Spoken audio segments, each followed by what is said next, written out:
கர்த்தருடைய நாமத்தை நான் நன்றியோடு ஸ்தோத்திரிக்கிறேன். I praise the holy name of the Lord with thanksgiving. நமக்கு இந்த வருடமும் இந்த ஷனாய் நகரிலே தமக்கத்திலே நமக்கு வேத பாடங்கள் நடத்தும்படி கர்த்தர் எல்லாவற்றையும் அனுகூலமாக்கி தந்தார். Even this very year the Lord enabled and made all these things convenient so that we may conduct a Bible study at Shanai Nagar here. இந்த இடம் நமக்கு கிடைப்பதற்கு பல தடைகள் இருந்தன. ஆனால் கர்த்தர் தாமே முன்னின்று நமக்கு தடைகளை நீக்கிறவராக இருந்தார்.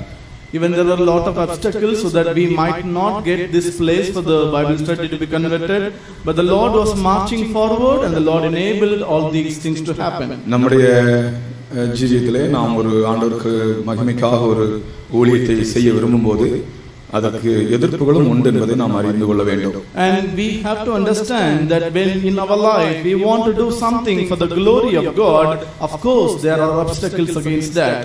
கர்த்தர் நம்மோடு இருக்கிறபடியால் அவைகளை பற்றி நமக்கு கவலை இல்லை. Because the Lord is with us, we need not have to worry about that. நாம் தாழ்த்தி தேவ சமூகத்தில் நம்மை சுத்திகரித்துக் கொள்ளும்போது தடைகள் எல்லாவற்றையும் நீக்கி தருகிறார் கர்த்தர். When we humble ourselves and sanctify our life in the presence of the Lord is removing all the obstacles. Pastor Jayasekar சுகத்தோடு நம்முடைய மத்தியிலே இல்லாவிட்டாலும் அது கர்த்தர் எல்லாம் நமக்கு நன்மைக்காக இப்படி அனுமதிக்கிறார். Though our dear Pastor Jayashekhar is not found with sound health in our midst, but the Lord is admitting all these things.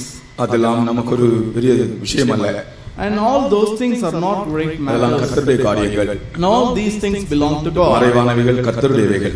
And all the things which are hidden are belonging to God. Amen. வெளிப்படுத்தப்பட்டவைகள் நம்முடையவைகள். All the things which are declared outwardly, they are belonging to us. ஆனால் ஒரு அளவுக்கு மேலே எந்த காரியத்தையும் நாம் சிந்திக்க கூடாது. Therefore, beyond a certain limit, we should not decide or think of anything. நாம் கூட ஒரு அளவு சிந்திக்கலாம். அதற்கு மேல எல்லாம் கர்த்தர் கையில் விட்டு விட வேண்டும். We can think only to a certain extent. Beyond that, we have to submit in the hands of the Lord. ஆனால் எல்லாவற்றிலும் கர்த்தர் நமக்கு நல்லவராகவே இருக்கிறார். Therefore, in all these things, the Lord is good into us. ஆமென். கர்த்தர் நல்லவர் என்று சொல்லக்கூடிய உங்கள் உண்மையாக உங்களுடைய இதயத்தின் ஆழத்தில் இருந்து கர்த்தர் எனக்கு நல்லவராகவே இருக்கிறார்.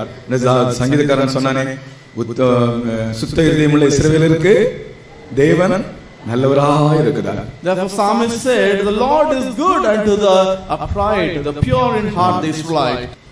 சுத்த இதயமுள்ள இஸ்ரவேலருக்கு தேவன் நல்லவராகவே இருக்கிறார் என்று சொல்லுகிற கரங்களை உயர்த்தி ஒரு அல்லேலூயா சொல்லுவோம். அல்லேலூயா. கர்த்தருடைய நாமத்துக்கு ஸ்தோத்திரம். Praise be to the holy name of the Lord. இயேசுவின் காயத்தை பற்றி தான் நான் இன்றைக்கு பேச போகிறேன். Today I am going to speak to you about the wound of Jesus. அவர் நமக்காக காயப்பட்டார். And he was wounded for our sake. அந்த காயத்தை தொட்டு தன் வாழ்க்கையிலே திடனடைந்தான் அப்போஸ்தலனாகிய யோவான். And Saint John the apostle, he touched those stripes or those wounds and he became steadfast in his life. யோவான் எழுதின சுவிசேஷம் 20ஆம் அதிகாரம் 25ஆம் வசனத்தை வாசிப்போம். Shall we turn our Bible to John the Gospel chapter 20 and verse 25 please. மற்ற சீஷர்கள் கர்த்தரை கண்டோம் என்று அவனுடனே சொன்னார்கள். அதற்கு அவன், அவருடைய கைகளில் ஆணிகளினால் உண்டான காயத்தை நான் கண்டு அந்த காயத்திலே என் விரலை இட்டு என் கையை அவருடைய விலாவிலே போட்டாலொழிய விசுவாசிக்க மாட்டேன் என்றான். The Lord, but he said unto them, except I shall see in his hands and the prints of his nails, and put my finger into the prints of his nails, and thrust my hand into his side, I will not believe. கர்த்தருக்கு ஸ்தோத்திரம். Praise be to God. இந்த இடத்துல இயேசுவின் காயத்தை பற்றி எழுதப்பட்டிருக்கிறது. Today in this place we can see about the wound of Jesus. இயேசுவின் காயத்தில் தன் கையை போட்டு அதை தொட்டு தோமா அப்போஸ்தலன் தன் வாழ்க்கையில் விசுவாசத்தை பெற்றுக்கொண்டான் அல்லது திடன் அடைந்தான், உறுதி அடைந்தான் என்று நாம் பார்க்கிறோம். And here we can see Saint John, he is saying that I want to put my hand on the print of the nails. By doing that he became steadfast, or he made his life to be assured. தோமா மாத்திரமல்ல, நம் ஒவ்வொரு வேளையும் திடப்படுத்தின காயங்கள் தான் நம் அருமை இயேசுவின் காயங்கள். not only unto Thomas, but our beloved Jesus, whose wounded or whose stripes or print of the nails, that is what made our life steadfast. இயேசு கிறிஸ்துவின் காயங்கள் நிமித்தம் உங்கள் ஜீவியத்தில் உறுதி அடைந்தவர்கள், ஆறுதல் அடைந்தவர்கள், குணம் அடைந்தவர்கள், தைரியம் அடைந்தவர்கள், நம்பிக்கை அடைந்தவர்கள் கரங்களை உயர்த்துங்கள். ஆமென், ஆமென். அல்லேலூயா தான் போதாது, அல்லேலூயா இந்த சத்தம் போதாது. திடன் அடைந்தால் எப்படி அந்த அந்த சப்பானி சுகமான உடனே அவன் எப்படி அவன் வெளிப்படுத்தின, அந்த எப்படி அதை வெளிப்படுத்தின பாருங்க, அந்த சந்தோஷத்தை, அந்த விடுதலையை எப்படி எக்ஸ்பிரஸ் பண்ணான். ஒரு முறை நான் அந்த சின்ன பிள்ளைகளுக்கு கூட்டம் நடத்திட்டு இருந்தேன். சின்ன பிள்ளைகளுக்கு கேட்டேன், டே நான் உங்ககிட்ட ஒரு காரியம் கேட்க போறேன்டான்னு சொன்னேன். என்ன காரியம்னு கேட்டாங்க. எல்லாம் சின்ன பிள்ளைங்க, சண்டே ஸ்கூல் பிள்ளைங்க. அன்றைக்கு அந்த சப்பானிய பேதுரு சுகமாக்கினானே, உடனே அந்த சப்பானி குதித்து தேவனை துதித்தான், நின்று துதித்து குதித்து தேவனை துதித்தான் என்று எழுதப்பட்டிருக்கிறதே, அது எப்படி அந்த சப்பானி குதிச்சிருப்பாடா, யாராவது காட்ட முடியுமான்னு சொன்னேன். உடனே 2-3 பசங்க ஸ்டேஜில் வந்து அந்த சப்பானி எப்படி குதிச்சிருப்பான்னு சொல்லி காட்டினாங்க, குதிச்சே காட்டினாங்க. எல்லாருக்கும் ரொம்ப தைரியம், சந்தோஷம் ஆகி போச்சு. At that time, 2-3 boys came forward on the stage and performed that act, and everyone was filled with joy. கர்த்தருக்கு ஸ்தோத்திரம். Praise be to God.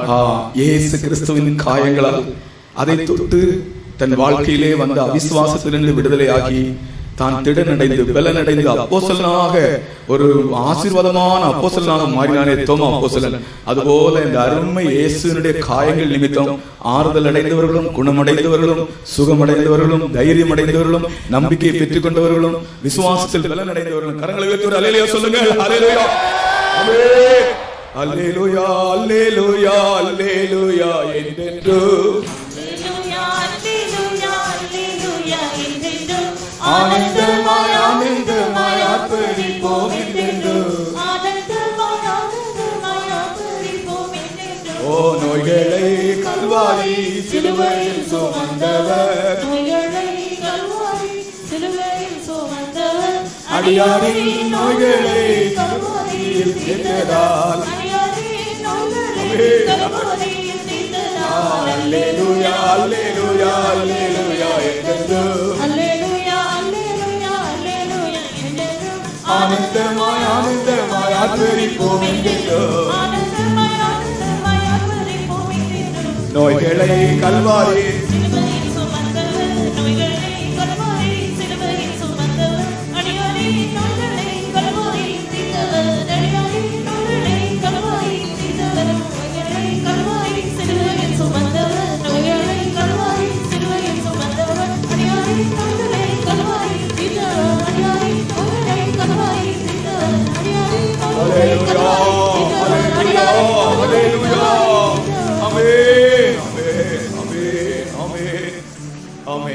நம்முடைய மத்தியிலே ஆண்டவருடைய ஒரு பிரசன்னத்தை நான் காண்கிறேன். And I am able to see the presence of God in our midst. கர்த்தர் இந்த நாட்களிலே அவருடைய பிரசன்னத்தை ஒவ்வொரு கூட்டத்திலும் நமக்கு தந்து கொண்டிருக்கிறார். Even in these days the Lord is giving his presence in each and every meeting.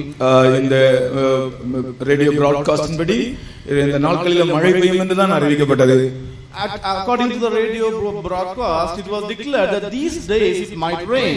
ஆனால் கர்த்தர் நம்மோடு கூட இருந்து நாம் வெட்கப்படாதபடி இந்த கூட்டம் வரைக்கும் நடந்து கொண்டு வந்தார். But these days the Lord was with us so that we might not be ashamed. The Lord was conducting each and every meeting. இன்றைக்கு நாம் சபையாக கூடி இருக்கிறோம். Today we are gathered here as one church. உங்களுக்கு ஆறுதலாக, உங்களுக்கு நம்பிக்கைக்காக, உங்களுடைய தைரியத்துக்காக, நீங்கள் உங்களுடைய விசுவாசத்தை கட்டி எழுப்பும்படியாக ஒரு சில காரியங்களை நான் சொல்ல விரும்புகிறேன். For your comfort, for your courage, for your boldness, even for you to build up your faith life, I would like to share certain things with you. நான் இயேசுவின் காயத்தை குறித்து சொல்லும் முன்னதாக வேத புத்தகத்திலே இன்னும் 4 பேர் காயமடைந்தவர்களை பற்றி சொல்லுகிறேன்.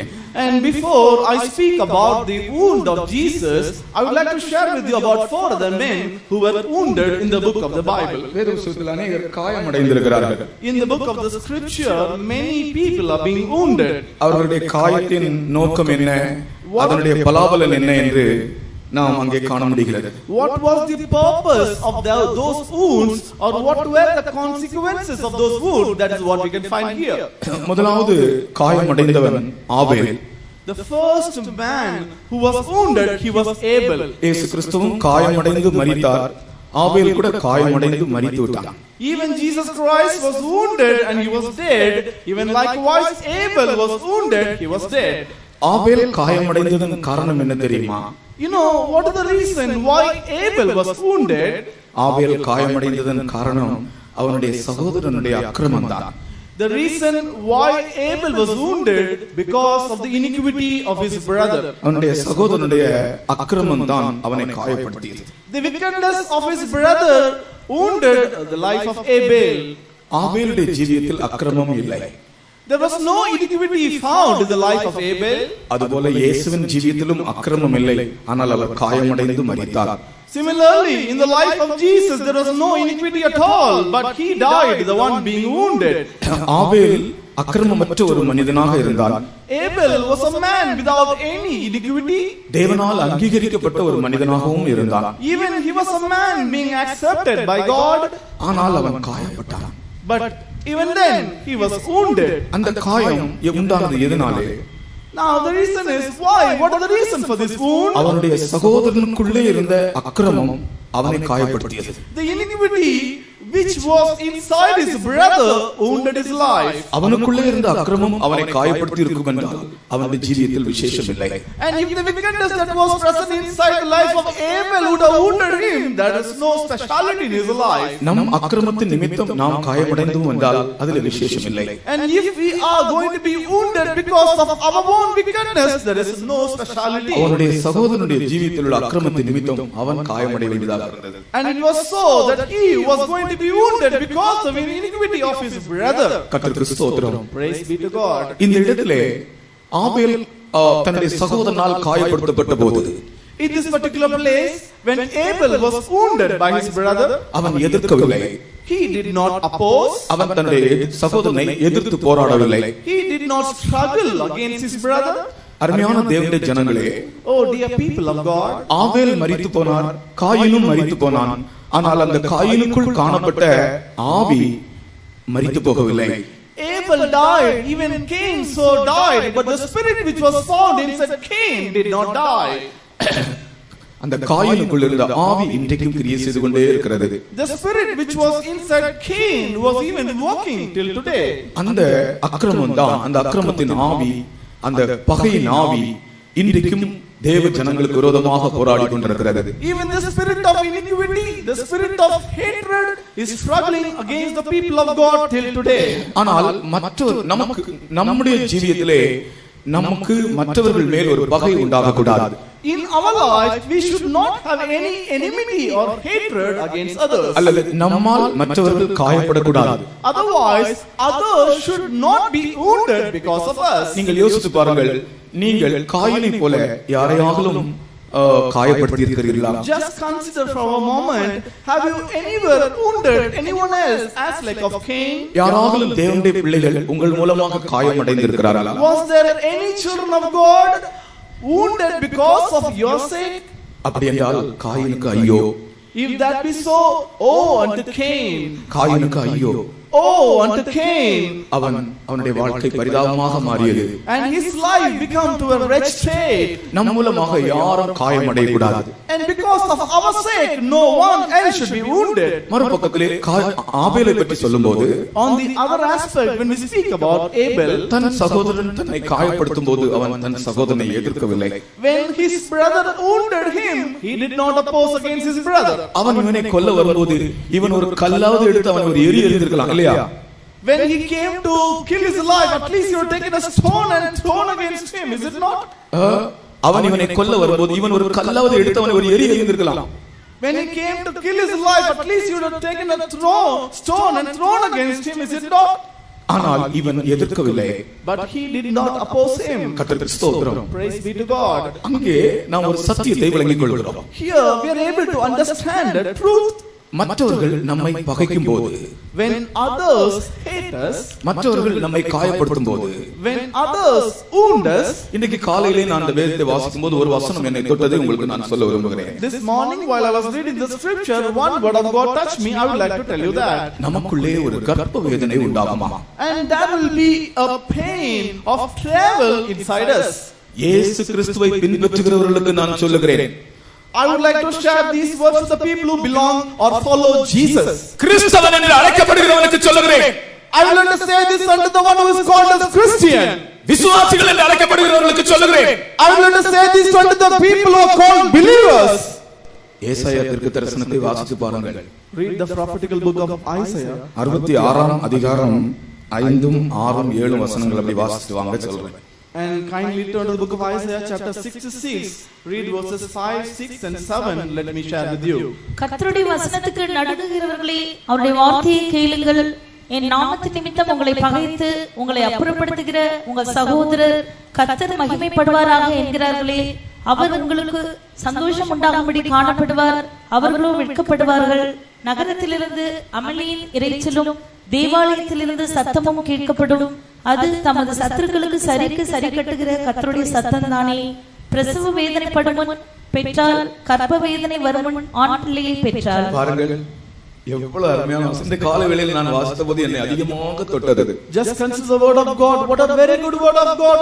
This word touched me when I read this in this morning. அந்த 5ஆம் வசனம் ஒரு முறை கூட தயவு செய்து படிங்க. Kindly read verse number 1 once again please. கர்த்தருடைய வசனத்துக்கு நடுங்குகிறவர்களே, அவருடைய வார்த்தையை கேளுங்கள். என் நாமத்தின் நிமித்தம் உங்களை பகைத்து உங்களை அப்புறப்படுத்துகிற உங்கள் சகோதரர் கர்த்தர் மகிமைப்படுவாராக என்கிறார்களே. அவருடைய இயேசு கிறிஸ்துவினுடைய நாமத்தின் நிமித்தம் நம்மை பகைத்து நம்மை அப்புறப்படுத்தி நம்மை காயப்படுத்துகிற அந்த சந்தர்ப்பத்திலே நமக்கு என்ன உண்டாகுமா தெரியுமா? அந்த வேளையிலே நாம் எதிர்க்க கூடாது. கர்த்தர் பழி வாங்குகிறாராம். நகரத்திலிருந்து 2 சத்தம் கேட்கப்படுகிறது, தேவாலயத்திலிருந்து சத்தம் கேட்கப்படுகிறது. கர்த்தர் பழி வாங்குற சத்தம், நாம் பழி வாங்க கூடாது. அடுத்த வசனத்தில் சொல்லப்பட்டிருக்கிறது, கர்ப்ப வேதனை வருமுன் பெற்றாள். அது யாரை பற்றி தெரியுமா? கர்ப்ப வேதனை வருமுன் பெற்றாள். அது யாரை பற்றி சொல்லப்பட்டிருக்கிறது என்றால், வெளிப்படுத்தின விசேஷம் 12ஆம் அதிகாரத்திலே இதோ ஒரு ஸ்திரீ கர்ப்ப வேதனை அடைந்து ஒரு ஆண் பிள்ளையை பெறும்படி அலறினாள். அதுதான் சபையின் பிரசவ வேதனை. And that is called the church, the pain of travail. மற்றவர்கள் உங்களை பகைக்கும் போது, when other people hate you, உங்களை காயப்படுத்தும் போது, when others wound you, நீங்கள் அவர்களை பழி வாங்க கூடாது. You should not take any vengeance against them. அதற்கு பதிலாக கர்த்தர் என்ன செய்கிறார்? In other way, what the Lord does to that? நகரத்தில் ஒரு அமளியின் சத்தம் கேட்கப்படுகிறது. And there is a voice of shout is being heard out of the city. தேவாலயத்தில் ஒரு சத்தம் கேட்கப்படுகிறது. There is a voice heard out of the temple of God. அது என்ன சத்தமா? What is that voice? நீ அமைதியா இருக்கிறதுனால கர்த்தர் பழி வாங்குற சத்தமா? Because you are keeping silent, the Lord is taking vengeance. கர்த்தருக்கு ஸ்தோத்திரம். Praise be to God. நீ அமைதியாக இருக்கிறபடியால் கர்த்தர் பழி வாங்குகிற சத்தம். Because you are quiet, the voice of the vengeance of God. மற்றவர்கள் உன்னை காயப்படுத்தும் போது, when others do wound you, காயினை போன்றவர்கள் உன்னை காயப்படுத்தும் போது, when people like Cain ruin your life, நீ அவர்களுக்கு பழி வாங்கினால் உனக்குள் ஒரு கர்ப்ப வேதனை உண்டாகி ஒரு ஆண் குழந்தையை நீ பிரசவிக்க முடியாது, ஜெய ஜீவியத்தை நீ பெற்றெடுக்க முடியாது. And if you take vengeance against them, you cannot conceive and bring forth a male child, otherwise you cannot do a victorious life. ஒரு பெரிய பிரசவ வேதனை நமக்குள் உண்டாக வேண்டும். And there should be a great travel inside us. அந்த வெளிப்படுத்தின விசேஷம் 12ஆம் அதிகாரத்தை வாசித்து பாருங்கள். Kindly turn to the book of Revelation chapter 12 and ஒரு ஸ்திரீ சூரியன் மேல் நின்றாள். And there appeared a woman upon the sun. ஒரு ஸ்திரீ சூரியனை அணிந்திருந்தாள். And she had put upon the sun. அவளுடைய பாதங்கள் சந்திரனின் மேல் நின்றது. And the moon under her feet. அவள் அன்றியும் ஒரு பெரிய அடையாளம் வானத்திலே காணப்பட்டது. ஒரு ஸ்திரீ சூரியனை அணிந்திருந்தாள். ஒரு ஸ்திரீ சூரியனை அணிந்திருந்தாள். அவள் பாதங்களின் கீழே சந்திரனும், அவள் பாதங்களின் கீழே சந்திரனும், அவள் சிரசின் மேல் 12 நட்சத்திரங்கள் உள்ள கிரீடமும் இருந்தன. கர்த்தருக்கு ஸ்தோத்திரம். அவள் ஒரு ஸ்திரீ சூரியனை அணிந்திருந்தாள். அவள் பாதங்களின் கீழ் சந்திரன், அவளுடைய சிரசிலே 12 நட்சத்திரங்களால் ஆன கிரீடம்.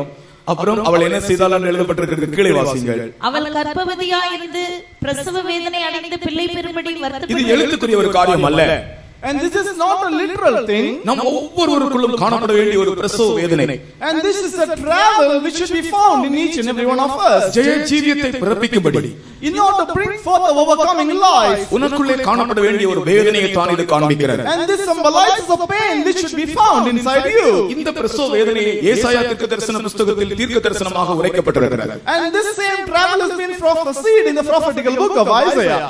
உங்களை மற்றவர்கள் பகைக்கும்போது, when others others hate you, உங்களுக்குள்ளே ஒரு பிரசவ வேதனை உண்டாக வேண்டும். there should be a travel inside you. கர்த்தருக்கு ஸ்தோத்திரம். Praise be to God. அவர்களை பழிவாங்கும்படியான பிரசவ வேதனை அல்ல, Not a spirit of vengeance in order to take against them. அவர்கள் உங்களுக்கு செய்த தீமை நிமித்தம் உண்டான வேதனை அல்ல, Not a pain because of the evil which they did unto you. நீங்கள் பிறப்பிக்க வேண்டிய அந்த ஆண் குழந்தை நிமித்தம் உண்டாகிற வேதனை. And this is the travel because you have to bring forth a male child. இன்னைக்கு அநேகர் பைபிளை படிக்கிறார்கள், ஆனால் பைபிள்ல எழுதப்பட்டிருக்கிறது என்னதென்று விளங்கிக் கொள்ளாமல் இருக்கிறார்கள். Today, of course, many people read the scripture of God, but they are not able to understand what has been written thereof. மற்றவர்கள் உங்களை காயப்படுத்துகிறார்களா? Are others wounding you? மற்றவர்கள் உங்களை காயப்படுத்துகிறார்களா? And are others wounding your life? நீங்கள் காயினை போன்றவர்களால் காயம் அடைந்தது உண்மையா? It is true that you have been wounded because of the people like Cain. நீ ஆபேலா இருந்தால், If you are Abel, நிச்சயமாக உனக்குள்ளே ஒரு பிரசவ வேதனை, certainly you will have a travel inside you. நான் அதை புதிய ஏற்பாட்டு சத்தியத்தோடு கலந்துதான் இன்றைக்கு பேசுகிறேன். Today I am mingling this chapter along with the New Testament truth. உலகம் இன்றைக்கு பகையினூடாக அமழ்ந்து போய் கொண்டிருக்கிறது. Today the whole world has been submerged inside hatred. எங்கே பார்த்தாலும் பகைகள் தான், Wherever you look at the place, only hatred. எங்கே பார்த்தாலும் விரோதங்கள் தான், Everywhere enmity. எங்கே பார்த்தாலும் அந்த ஜாதிக்கு ஜாதி, பாஷைக்கு பாஷை, படிக்கிற இடங்களில் கூட இப்பொழுது பெரிய அமைதியாகத்தான் இருக்கிறது. Even when you look at every place, caste against caste, and religion, and all the people against people. ஒருவரை பார்த்தால் ஒருவர் பகையின் மனப்பான்மையோடு தான் பார்க்கிறார்கள். When one look at the other, they are looking at the symbolic nature of hatred. இயேசு சொன்னார், உலகம் உங்களை பகைத்தால் நீங்கள் ஆச்சரியப்படாதீர்கள். And Jesus said, if the world will hate you, do not get astonished. Bible நீ வாசிக்கிறாயா? Are you reading the scripture? உன் வீட்டில் Bible இருக்கிறதா? Do you have a Bible at your home? உன் பைபிளை நீ வாசிக்கிறாயா? Are you reading the scripture? வேத வசனம் உனக்குள் கிரியை செய்கிறதா? Is the word of God working in you? கர்த்தருக்கு ஸ்தோத்திரம். Praise be to God. ஆபேல் எதிர்க்கவில்லை. Abel did not oppose. உங்களை யாராவது துக்கப்படுத்தி இருந்தால், அவர்களை எதிர்த்து நீங்கள் ஒரு வார்த்தையாகவும் பேசி இருந்தால், கர்த்தர் உங்கள் நிமித்தம் பழி வாங்க மாட்டார். If anyone would have grieved you, if you have spoken against even one single word against them, then the Lord will not. ஆபேல் ஒரு வார்த்தை கூட எதிர்த்து பேசவில்லை. Abel did not speak one single word. இவன் தன்னுடைய சொந்த சகோதரன் தன்னை கொலை செய்யும்படி வருகிறான். Even his own brother is coming to kill his life. சும்மா அடிக்கும்படியாக கொலை செய்யும்படியாகவே வருகிறான். Not just to beat us up, but to murder. ஆனால் இவன் எதிர்க்கவே இல்லை. But he did not oppose. இவனுக்கு பலன் இல்லாததனால அல்ல. Not that he did not have strength. இவனுக்கும் பலன் இருந்திருக்கும். Of course he also had strength. இவனுக்கு பலன் இல்லாததனால அல்ல. Not that he did not have strength. இவன் அங்கிருந்து தப்பி ஓட முடியாததனால அல்ல. Not that he was not able to flee out of that place. அந்த அக்கிரமத்தின் நிமித்தம் அவன் காயமடையும்படி ஒப்பு கொடுத்தான். And because of this iniquity he submitted into his hands. கடைசியில் அவன் மரணத்தையும் ஏற்றுக்கொண்டான். And at the end he was able to accept the death. கர்த்தருக்கு ஸ்தோத்திரம். Praise be to God. நாம் இந்த நாட்களில் எப்படி இருக்கிறோம்? How are we in these days? காயமடைந்த ஆபேல், The wounded Abel, அந்த தன்னை காயப்படுத்தினவனுடைய அக்கிரமத்தை தன்மேல் ஏற்றுக்கொண்டது போல, as he accepted the iniquity of the one who wounded upon him, மௌனமாக இருந்தது போல, as he kept silence. உங்களுக்கு விரோதமாக வருகிறவர்களை, பகைக்கிறவர்களை நீங்கள் மனப்பூர்வமாய் ஏற்றுக்கொள்ள முடிகிறதா? Are you able to accept with the whole heart the people who come against you, the one who hate you? அப்படி என்றால் இந்த 7ஆம் வசனத்திலே தொடர்ந்து சொல்லப்படுவது போல, கர்ப்பவேதனைப்படும் முன் பெற்றாள்.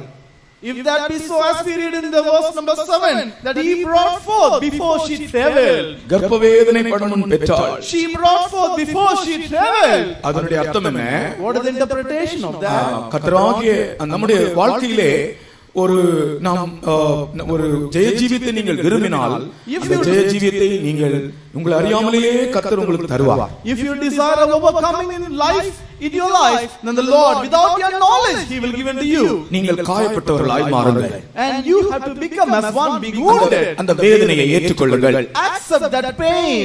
அது அந்த காயத்தின் நிமித்தம் உண்டான வேதனை அல்ல, ஒரு பிரசவ வேதனையாகவே நீங்கள் ஏற்றுக்கொள்ளுங்கள். That is not as a pain because of the wound. Accept that as a pain of travel. பதில் பேச போகாதீர்கள். Do not go and speak against. அவர் தாழ்த்தின போது அவருடைய நியாயம் எடுபட்டது. And when he humbled, his justice was taken away. உலகத்தில் இருக்கிற ஜனங்களிலே மிகவும் தரம் வாய்ந்த ஒரு ஜனமாகத்தான் ஆண்டவர் நம்மை மாற்ற விரும்புகிறார். And the Lord must be a mean generation upon all the people of this world. உன்னுடைய வார்த்தை தரக்குறைவான வார்த்தையாக இருக்கிறது அல்லவா? And as your words are just mean words, நீ எத்தனையோ முறை தரக்குறைவான வார்த்தையை பேசவில்லையா? in many occasions imagination have you not spoken untoward mean words? உங்களுடைய மனசாட்சியிலிருந்து நீங்க சொல்லுங்க. Out of your conscience just speak out. யாராவது உங்களை துக்கப்படுத்தும் போது அவனை நீ தரக்குறைவாய் பேசவில்லையா? When someone would have grieved you, have you not spoken in untoward way? உன்னை காயப்படுத்துகிறவர்களை தரக்குறைவாய் நீ நினைக்கவில்லையா? And the people who have been that wounded you, did not you think against them in untoward way? அப்படி அல்ல, அது ஆபேலின் ஆவி அல்ல.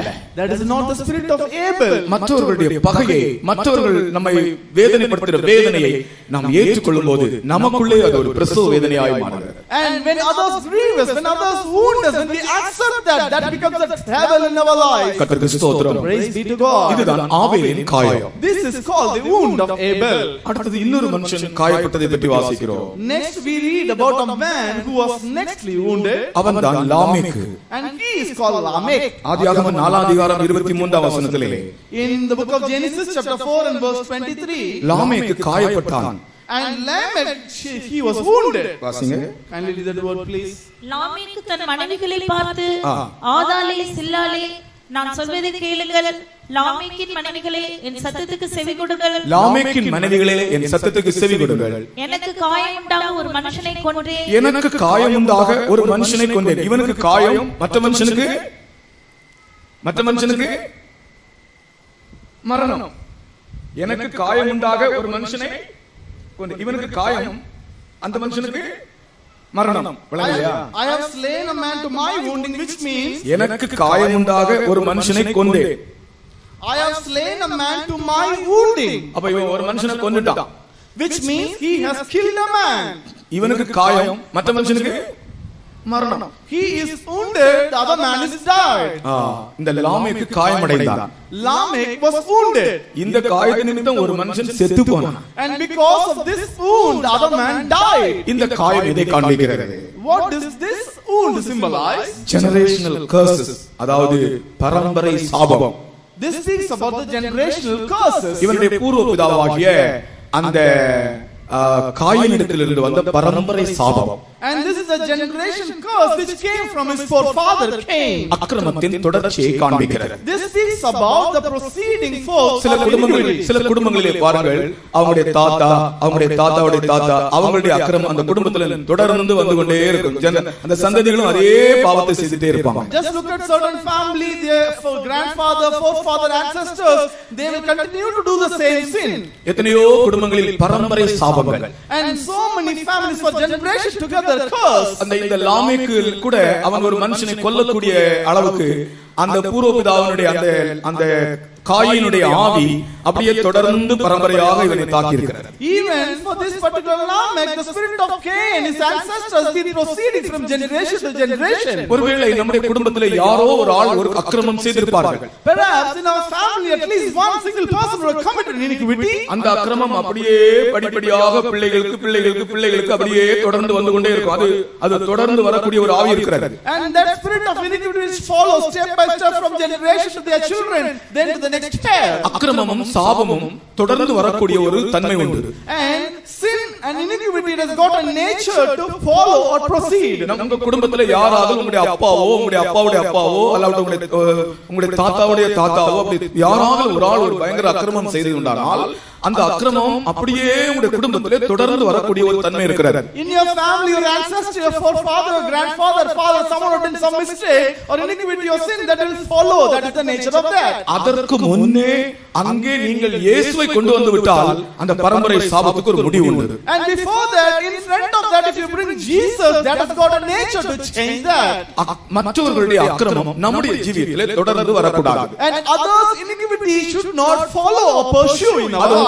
அது உங்களுடைய ரிலேஷன்ஸா இருக்கலாம், அல்லாவிட்டால் உங்களுடைய ஃப்ரெண்ட்ஸாக இருக்கலாம், அல்லாவிட்டால் மற்ற யாராக இருக்கலாம். அவர்களுடைய ஜீவியத்தில் இருக்கிற அக்கிரமம் நம்முடைய ஜீவியத்திலே தொடர்ந்து வரக்கூடாது. That may be your relatives, your friends, or someone may be, but their iniquity should not follow in our life. லாமேக்குக்கு சம்பவித்தது அதுதான். That is what happened in the life of Lamech. இவனுக்கு பூர்வ பிதாக்களுடைய அந்த சாபம் இவனுடைய வாழ்க்கையை பின்தொடர்ந்து வந்து கொண்டே இருந்தது. Even the curse of his forefathers was pursuing his life. அப்பா ஒரு கொலைகாரனா இருந்தா மகன் கூட ஒரு கொலைகாரனா இருப்பான் பாருங்க. If your father is a murderer, just look at the son, he will also be a murderer. அப்பா ஒரு திருடனா இருந்தால் மகன் கூட ஒரு திருடனா இருப்பான். Just look at the father is a thief or a robber, the son will be the same way.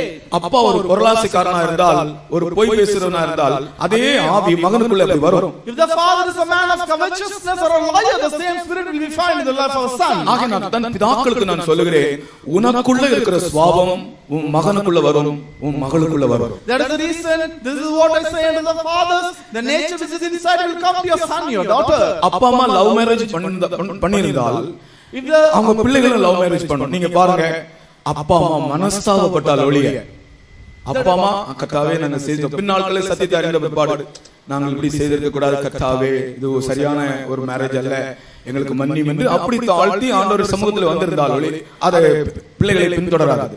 இல்லாவிட்டால் அப்பா அம்மா லவ் மேரேஜ் பண்ணா பிள்ளைகளும் அப்படிதான் போவாங்க. Otherwise the dad and the mom will do a love marriage, the children will be found in the same way. இந்த பரம்பரை சாபங்கள் அப்படியே தொடர்ந்து வரக்கூடிய தன்மை உடையவைகள். And this generation curse has got the nature to pursue along. அதனால என்ன செய்ய வேண்டும்? That is what நம்முடைய குடும்பத்தில் ஒரு பரம்பரை சாபம் இருந்தால், if we have a generation curse in our family, அந்த காயினுடைய அக்கிரமம் இந்த லாமேக்குக்கு வந்தது போல வராமல் இருக்கும்படி, and for this iniquity which came in the life of Lamech, which was Cain, not in our life, அங்கே கல்வாரி சிலுவையை கொண்டு வந்து விட வேண்டும். and we have to bring the cross of Calvary over there. Kalvari சிலுவைதான் சாபத்தை தொலைத்த இடம்.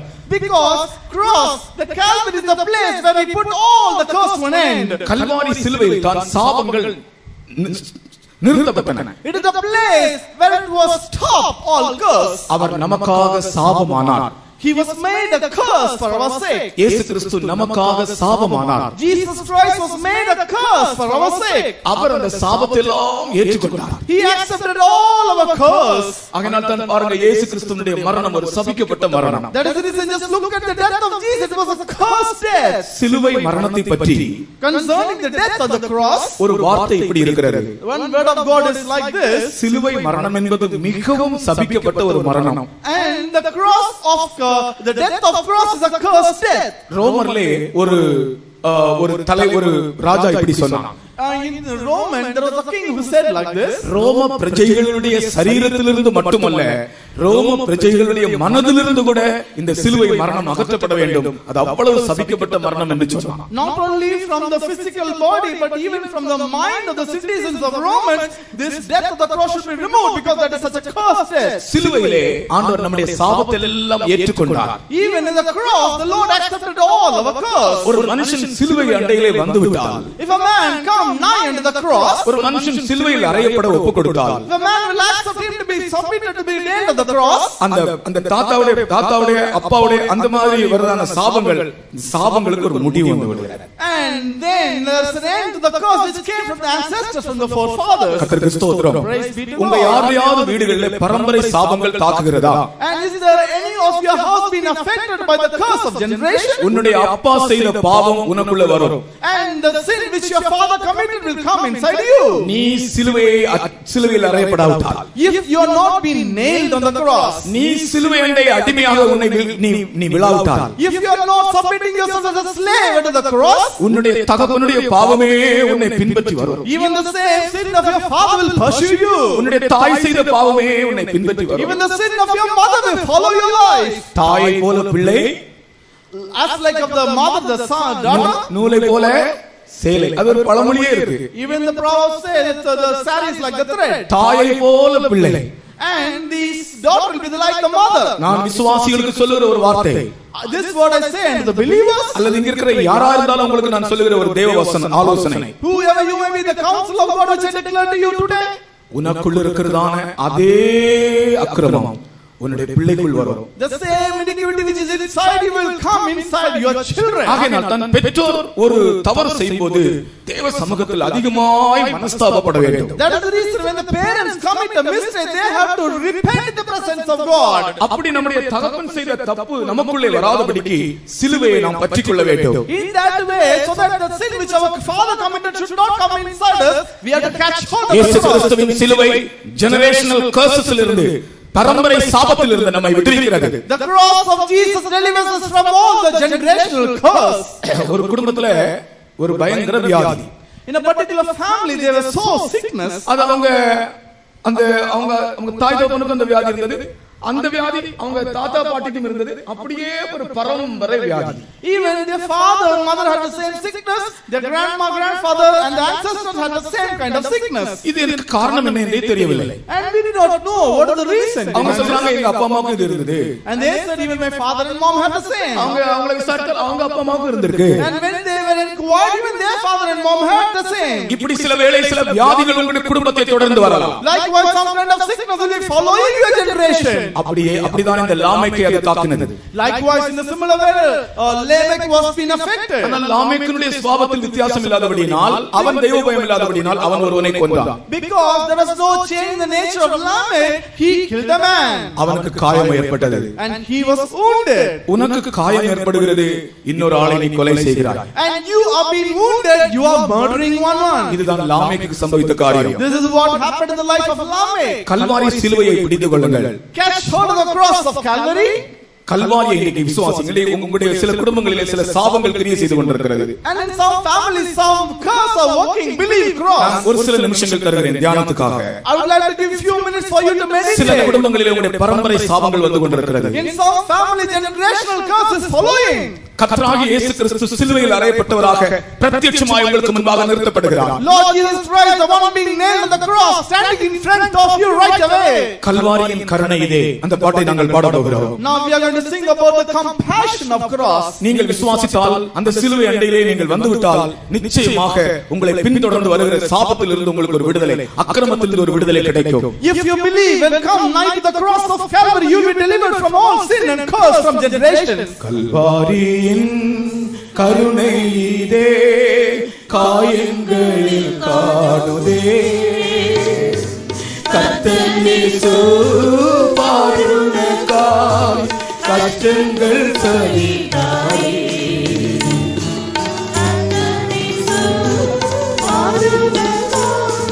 கஷ்டங்கள் சகித்தாரே, பெற்ற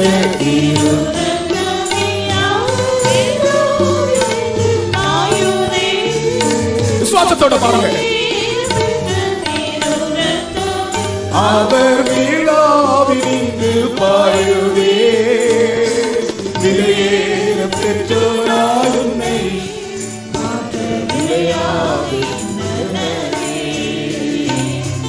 விலையேற பெற்றோராய் உன்னை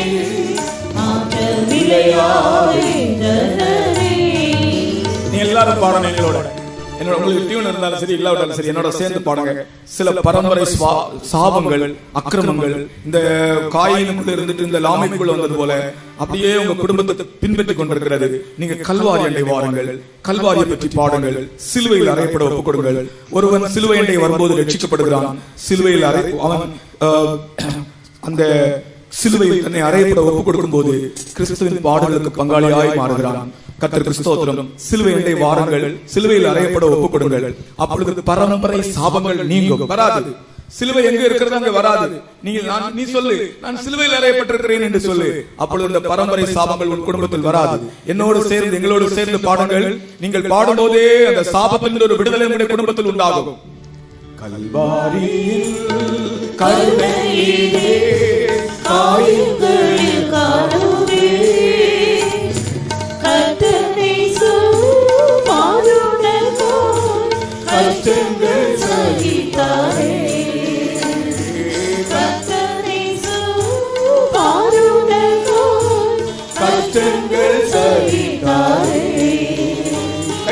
விலையேற பெற்ற திருரத்தமே அவர் விழாவினின்று பாடுதே, விலையேற பெற்ற திருரத்தமே அவர் விழாவினின்று பாடுதே, விலையேற பெற்ற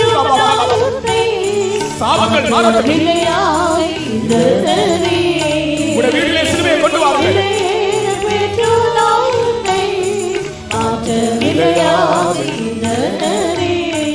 விலையேற பெற்ற திருரத்தமே அவர் விழாவினின்று பாடுதே, விலையேற பெற்ற திருரத்தமே அவர் விழாவினின்று பாடுதே, விலையேற பெற்றோராய் உன்னை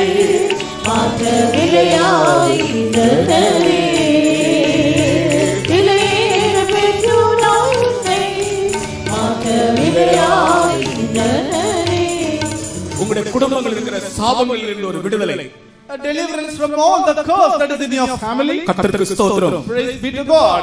சிலுவை உங்களுடைய ஜீவியத்திலே நீங்கள் கொண்டு வாங்க. நீங்க சிலுவையில் அறையப்படுங்கள். And bring cross and be nailed on the cross in your life. சிலுவை இப்படி போடுறதுனால அது மாறாது.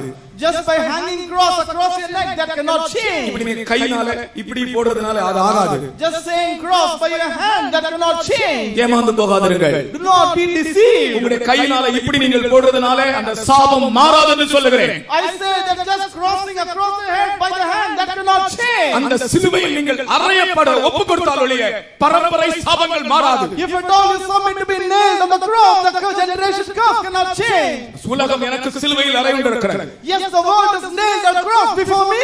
நான் உலகத்துக்கு சிலுவையில் அறையுண்டிருக்கிறேன். And I am nailed on the cross for the world. அப்படி என்றால் தான் இந்த லாமேக்கை போல அந்த தகப்பனுடைய அந்த தாத்தாவுடைய அந்த சாபம் லாமேக்குள் வந்தது போல உங்கள் குடும்பத்தில் இந்த சாபம் வராமல் இருக்கும். If that be so, as the sin of his forefather came in the life of Lamech, that is what will not come in your life. அடுத்ததாக Nextly, காயப்பட்ட இன்னொரு ஆள், there was one more man who was wounded. Ahab ராஜா.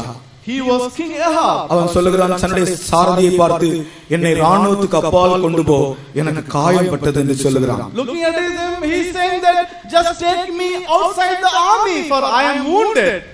1 ராஜாக்கள் 22ஆம் அதிகாரம் 34ஆம் வசனம். First King chapter 22 and verse 34. 1 ராஜாக்கள் 22ஆம் அதிகாரம் 34ஆம் வசனம். First Kings chapter 22 and verse 34.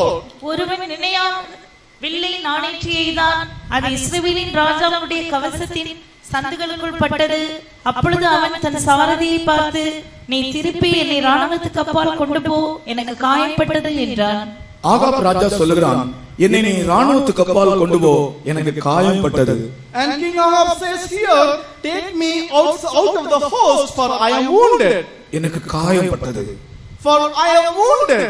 Ahab ராஜா யுத்தத்துக்கு போனான். King Ahab came to the battlefield. எத்தனையோ யுத்தங்கள் இதற்கு முன்பாக பண்ணியிருப்பான். Of course he would have performed a lot of battle earlier. ஆனால் காயப்படாதபடி கர்த்தர் பாதுகாத்தார். But the Lord protected so that he might not be wounded. இந்த முறை அவன் யுத்தத்துக்கு போனான். This time he went to the battle. அவனுடைய கவசம் கூட அவனை காக்க முடியவில்லை. Even all his protection was not able to preserve him.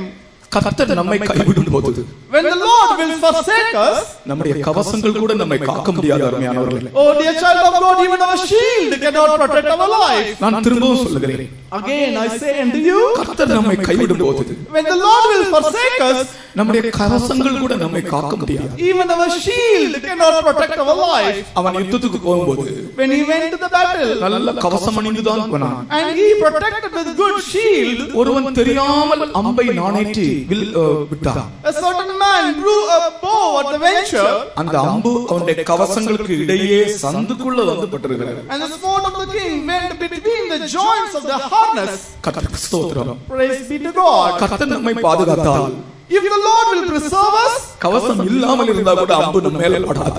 even we do not have a shield, the bow will not come and hit on us.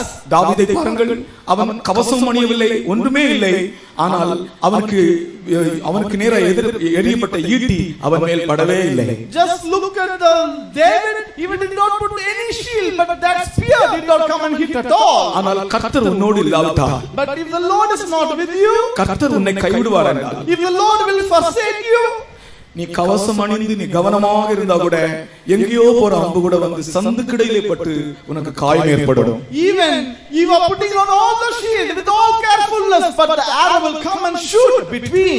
காரணம் என்ன தெரியுமா? you know what is the reason? நாபோத்துக்கு ஏன் இப்படி சம்பவித்தது? and why did this happen in his life? இவன் மற்றவர்களுடைய பொருளை இச்சித்து எடுக்கிற ஒரு மனிதன். he was a man, he was taking others' property with him. இவன் நாபோத்தின் திராட்சை தோட்டத்தை பலாத்காரமாய் எடுத்துக்கொண்டான். and he took the vineyard of Naboth, compelling with him. இந்த நாபோத்தின் திராட்சை தோட்டம் என்பது என்ன? what is called the vineyard of Naboth? அவனுக்கு அவனுடைய பிதாக்களுடைய சுதந்திரம் அது. And that was the inheritance of his fathers. பிதாக்களுடைய சுதந்திரத்தை யாருக்குமே கொடுக்க கூடாது. And they cannot sell the inheritance of fathers to anyone else. அது ஒரு ancestral property. And that is called the ancestor property. அந்த ப்ராப்பர்ட்டி யாருக்குமே கொடுக்க கூடாது. And you should not sell that property to anyone. இப்பொழுது கூட இந்த ஜுடிஷியல் சைடுல நீங்க பாருங்க, ரெண்டு விதமான ப்ராப்பர்ட்டிஸ் இருக்கிறது. ஒன்று ancestral property, இன்னொன்று self earned property. And even in the judiciary you can look at about two different property, the ancestral property and the self earned property. ஒருவன் தானே சம்பாதித்த சொத்து, இன்னொன்று தன்னுடைய பரம்பரை சொத்து. One is the self earned property, the other is the ancestral property. ancestral property அவன் தானாக விற்க முடியாது. And the ancestral property he cannot just like that sell. self earned property அவன் விற்கலாம். And the self earned property he can sell off. அதுலயும் கூட அவனுடைய பிள்ளைகளுடைய சிக்னேச்சர் இருந்தால் தான் அவன் சுயாதீனமாய் கொடுக்க முடியும். Even on that, if at all the children are inside, then only he can sell on his own. கர்த்தருக்கு ஸ்தோத்திரம். Praise be to God. பழைய ஏற்பாட்டின் காலத்திலே பிதாக்களுடைய சுதந்திரத்தை யாருக்கும் கொடுக்க கூடாது. And in the Old Testament period they cannot give the ancestral property to anyone else. Naboth பிதாக்களுடைய சுதந்திரத்தை குறித்து மிகவும் கவனமாக இருந்தார். Even Naboth was very much concerned about the father's inheritance. ஆனால் இந்த ஆகாப் ராஜா சொன்னான், எனக்கு அந்த திராட்சை தோட்டத்தை கொடுத்து விடு. But King Naboth said, you have to give sell that vineyard unto me. மற்றவர்களுடைய பொருளையோ, மற்றவர்களுடைய இடத்தையோ, மற்றவர்களுடைய வீட்டையோ, மற்றவர்களுடைய கழுதையோ இச்சிக்க கூடாது. And you should not lust others as or others property, others things or others commodities. இஸ்ரவேலுக்கு கொடுக்கப்பட்ட 10 கற்பனைகளிலே கடைசி கற்பனை இச்சியாதிருப்பாயாக. And out of all the 10 commandments given unto the children of Israel, the last commandment, do not lust others. மற்றவர்களுடைய பொருளை நாம் விரும்ப கூடாது. We should not desire that belong to others. மற்றவர்களுடைய பணத்தை இச்சிக்க கூடாது. We should not lust others money. மற்றவர்களுடைய மனைவியை இச்சிக்க கூடாது. We should not lust others wife. மற்றவர்களுக்குரியதை நாம் இச்சிக்க கூடாது. We should not lust others things. எந்த பொருளையோ எந்த பணத்தையோ யாரையுமே கூட நாம் இச்சிக்க கூடாது. We should not lust any money, property or any other man. அப்படி இச்சித்தால், if we can lust, நாம் கவசம் அணிந்திருந்தாலும் கூட காயம் ஏற்படும். even if we put on the harness of the shield, we will be wounded. கவசம் அணிந்திருந்தாலும் காயம் ஏற்படும். Even if you are putting on the shield, we will be wounded. இந்த ஆகாப் ராஜா மற்றவர்களுடைய பொருளை இச்சித்து எடுக்கக்கூடியவன் பலாத்காரமாக. And King Ahab is a man, a king, compelling and lusting others property, taking thereof. கர்த்தர் எனக்கு தந்தது மட்டும் எனக்கு போதும். What the Lord has given me, that is quite sufficient. விசுவாசத்தால் வராத யாவும் பாவம். Anything that cometh out of faith is sin. நான் மற்றவர்களை நான் விரும்ப மாட்டேன். Because I will not desire others things. என் தேவன் எனக்கு கொடுத்திருக்கிறது எனக்கு போதும். What my God has given me, that is quite sufficient. 5 அப்பமும் 2 மீன்களா இருந்தாலும் அது போதும். 5000 பேருக்கு நான் பங்கிடுவேன். It may be 5 loaves of bread and 2 pieces of fish, that is quite sufficient. I'll share for 5000. நீங்கள் ஏதாவது உங்களுடைய இருதயங்களிலே மற்றவர்களுக்குரியதை நீங்கள் விரும்பி இருக்கிறீர்களா? And in your heart, have you ever time decide that belongs to others? மற்றவர்களுடைய பொருளை நீங்கள் விரும்பி இருக்கிறீர்களா? Have you decided others commodities? மற்றவர்களுடைய பணத்தை நீங்கள் விரும்பி இருக்கிறீர்களா? Have you decided others money? மற்றவர்களை நீங்கள் இச்சித்திருக்கிறீர்களா? Have you lust upon others? அது ஆகாபின் ஆவி. That is the spirit of Ahab. அதை நாம் வெறுப்போமாக. Yes, let us hate them. கர்த்தருக்கு ஸ்தோத்திரம். Praise be to God. விசுவாச ஜீவியம் செய்கிறவர்கள், And the people who do a faith life, விசுவாசத்தால் நீதிமான் பிழைப்பான். the just shall live by faith. அவன் விசுவாசிக்கிறவன் பதறான். He that believeth shall not make haste. சொல்லுங்கள், விசுவாசத்தால் நீதிமான் பிழைப்பான். The just shall live by faith. சத்தமாக சொல்லுங்கள், விசுவாசத்தால் நீதிமான் பிழைப்பான். விசுவாசத்தால் நீதிமான் பிழைப்பான். அங்க பின்னால நாற்காலியில் இருக்கிறவர்கள் வரைக்கும் சத்தமாக உங்களுடைய வலது கரத்தை உயர்த்தி விசுவாசத்தால் நீதிமான் பிழைப்பான் என்று சொல்லுங்கள். விசுவாசத்தால் நீதிமான் பிழைப்பான். விசுவாசிக்கிறவன் பதறான். விசுவாசிக்கிறவன் பதறான். நான் ஒரு சில வருஷங்களுக்கு முன்பாக கேரளாவிலே ஒரு இடத்துல என்னை சென்ட்ரல் பாஸ்டராக அனுப்பினார்கள். Before a certain number of years, I was sent as a center pastor to a place in Kerala. அங்க போனால் அங்க ஒன்றுமே இல்லை, எல்லாம் விசுவாச ஜீவியம். And when I went to that place, nothing was available, everything was faith life. கர்த்தர் என்ன தேவையான எல்லாத்தையும் தந்தார். But the Lord provided all what I needed. அங்கே ஒரு faith home எல்லாம் கட்டினோம். And we built a faith home at that place. அந்த faith home முன்னாலே the just shall live by faith, விசுவாசத்தால் நீதிமான் பிழைப்பான் அந்த வசனத்தை எழுதி போட்டேன். In front of that faith home I wrote these words, the just shall live by faith. Pastor TU வந்த உடனே இந்த வசனத்தை பார்த்தார். When Pastor TU came there, he looked at this word of God. அவருக்கு ரொம்ப சந்தோஷம். He was very very happy. அவர் என்ன தோள்ல கை போட்டு என்ன கூட்டி தனியே ஒரு இடத்துக்கு போனார். He took me on his shoulders, put my hands over there and said and took me me to a private place. Pastor Joel, உங்களுடைய விசுவாசத்தை கர்த்தர் கனம் பண்ணி இருக்கிறார். And he said, Pastor Joel, the Lord has honored your faith. ஆனால் நமக்குள்ள பெருமை வரக்கூடாது. But we should not have pride inside us. நான் இதெல்லாம் செய்து விட்டேன் என்று ஒரு எண்ணம் நமக்குள்ள வரக்கூடாது. And we should not have any pride that I have done all these things. அப்படி வந்துவிட்டால், if that will come inside you, விசுவாசம் அப்படியே குறைந்து போய்விடுமா? Even our faith will just cease away. இது பாஸ்டர் டியூ என்ற தோள்ல கையை போட்டு எனக்கு சொல்லி தந்த ஒரு காரியம். தனியே என்னை கூட்டி போய் அந்த வசனத்தை படித்தோன்னு அவர் சொன்னார், அந்த வசனத்தை பார்த்தோன்னே எனக்கு ரொம்ப சந்தோஷம். கர்த்தருடைய விசுவாசத்தை கனப்படுத்தி இருக்கிறார். அப்படியே தோள்ல கை போட்டு அப்படியே தனியே ஒரு இடத்துல கொண்டு போய் நான் இதெல்லாம் செய்துட்டேன்னு ஒரு எண்ணம் நமக்கு வரக்கூடாது. வந்தால் விசுவாசம் குறைந்து விடும் என்று சொன்னார். He was very happy and he took me to a private place and said, we should not have that kind of a thinking that I have done all these things, then our faith might cease. கர்த்தருக்கு ஸ்தோத்திரம். Praise be to God. அவர் விசுவாசத்தை மற்றவர்களுக்குள்ள படிப்பிக்கிற ஒரு பரிசுத்தவானாக இருந்தார். He was a saint of God who was making this faith to be educated to others. ஒரு நாள் அங்கே உள்ள தேவைகளுக்காக கொஞ்சம் பணம் கிடைக்கும் என்று அவரிடத்தில் நான் போனேன். One occasion I went to meet him so that I will get some money for the needs over to that place. ரொம்ப கஷ்டமாக இருந்தது. And that was a very difficult time. எப்படியாவது ஒரு 1 லட்சம் ரூபாய் வாங்கி வரலாம் என்று போனேன். I went to him at least to receive about 1 lakh of rupees. அங்க போன உடனே அவர் சொன்னார், when I went there, he replied back to me, Pastor Joel, exercise your faith என்று சொன்னார். He said, உங்களுடைய விசுவாசத்தை பயிற்சி செய்யுங்கள் என்று சொன்னார். He said, Pastor Joel, exercise your faith. அன்றைக்கு எனக்கு ஒன்றுமே தரவில்லை. That day he did not give me anything. 350 ரூபாய் பஸ்ஸுக்கு வரும்போது திருப்பி போகும்போது 350 ரூபாய் 700 ரூபாய் நஷ்டமாயிடுச்சு. பைசா ஒன்றும் கிடைக்கல. And the to and fro journey up and down 700 rupees was lost. Not even one single pice I got. துக்கத்தோடு வெளியே போய் கொண்டிருந்தேன். I was just going out of his room with a grief in my heart. Word of Christ Rajendran தான் என்ன ஸ்டேஷன்ல கொண்டு போறதுக்காக கார்ல கொண்டு போறார். And Brother Rajendran, Word of Christ, he was taking me in his car to put me onto the station. போற வழியில கேட்டார், ஜோயலனாச்சி என்ன முகம் எல்லாம் ரொம்ப வீங்கி இருக்குன்னு கேட்டார். And at that time he looked at me and said, why your face has got swelling? முகம் ரொம்ப நார்மலா இல்லையே, வீங்கிட்டு இருக்கே அப்படின்னு கேட்டார். I can find that your face will be நான் ஒன்றும் சொல்லவே இல்லை. I did not reply any word. இல்ல ஒண்ணு இல்லன்னு சொல்லிவிட்டேன். And I said nothing, don't worry, nothing. மறுபக்கத்துல எனக்கு துக்கமா இருக்கு. On the other aspect, I was having a great grief. போற வழியில ஒரு ஆள் காரை கை காட்டி நிறுத்தினார். The time when we were just going on, one person stopped the car. ஒரு சின்ன கவர் கையில கொடுத்தாரு என் கையில. He gave me a small cover in my hand. அது கவர் அப்படியே கொஞ்சம் பிடித்து பார்த்தால் அதுக்குள்ள மிஞ்சி போனா ஒரு 200 ரூபாய் இருக்கும்னு நினைத்தேன். If I touch the cover and see, I thought maybe 200 rupees at most might be inside. அவர் போன பிற்பாடு அதை திறந்து பார்த்தால் 1,10,000 rupees ஒரு செக் வைத்திருந்தார். Later on, I opened the cover and saw a check for 1,10,000 rupees inside. நான் உடனே pastor Duke வழியில இருந்து போன் பண்ணேன். Immediately I called by phone Pastor Tiyu on my way. Pastor இது போல 1,10,000 rupees செக் வழியில எனக்கு கிடைத்தது பாஸ்டர் சொன்னேன். And I said to him, Pastor, I got a check for 1,10,000 rupees on my way. அவர் சொல்றார், உங்க விசுவாசத்தை கர்த்தர் கனப்படுத்தினார். And he said, the Lord honored your faith. நான் சொன்னேன், எனக்கு விசுவாசம் இல்ல, நான் துக்கத்தோட தான் வந்திருக்கிறேன் பாஸ்டர், என்ன நீங்க காலியா அனுப்பிட்டீங்களே. உங்க விசுவாசத்தை கர்த்தர் கனப்படுத்தினார்னு சொன்னேன்.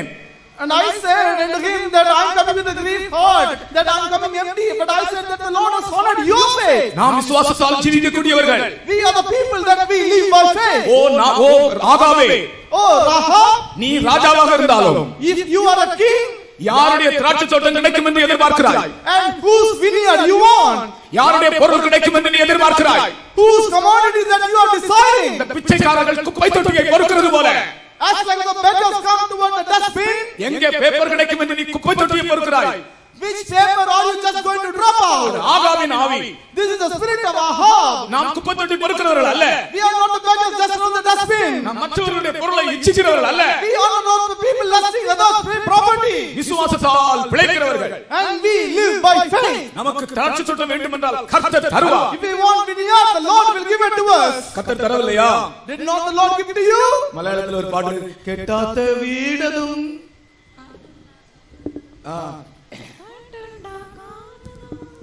தோட்டவும் கெட்டாத வீடதும் வெட்டாத கூபம் நட்டுண்டா காத்ததா தோட்டவும் ஆக்குவா இஸ்ராயேல் மக்கள் விசுவாசமாகவும் கண்ணதா ஆக்குவா இஸ்ராயேல் மக்கள் போல் விசுவாசமாகவும் கெட்டாத வீடுகளும் கெட்டாத கூவலும் நட்டுண்டாக்காததாம் தோட்டமும் கெட்டாத வீடுகளும் கெட்டாத கூவலும் நட்டுண்டாக்காததாம் தோட்டமும் கைவசமாக்குவோம் இஸ்ராயேல் மக்கள் போல் விசுவாசமாகவும்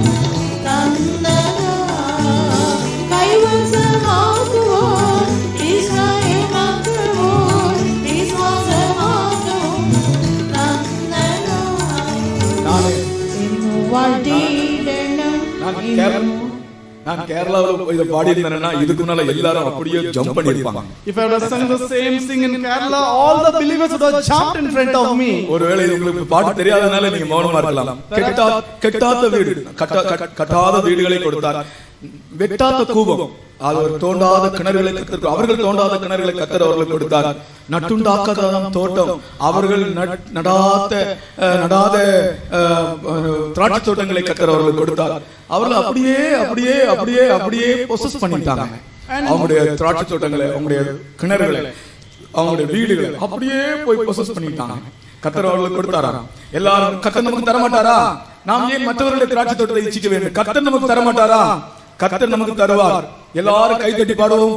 கெட்டாத வீடும் வெட்டாத கூவலும் நட்டுண்டாக்காததாம் தோட்டமும் கெட்டாத வீடுகளும் வெட்டாத கூவலும் நட்டுண்டாக்காததாம் தோட்டமும் கைவசமாக்குவார் இஸ்ராயேல் மக்கள் போல் விசுவாசமாகவும்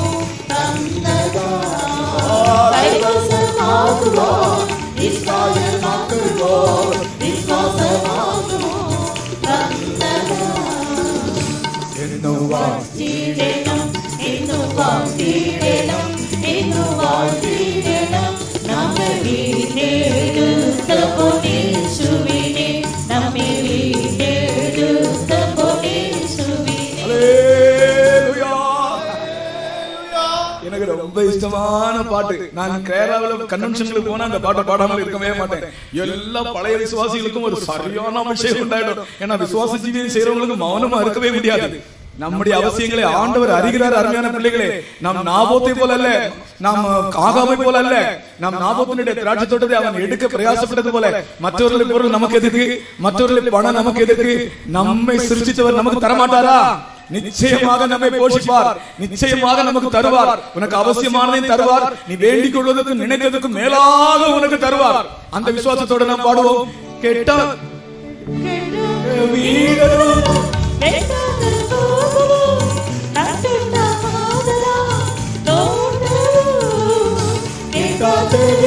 கை தட்டி பாடுவோம். எல்லா கை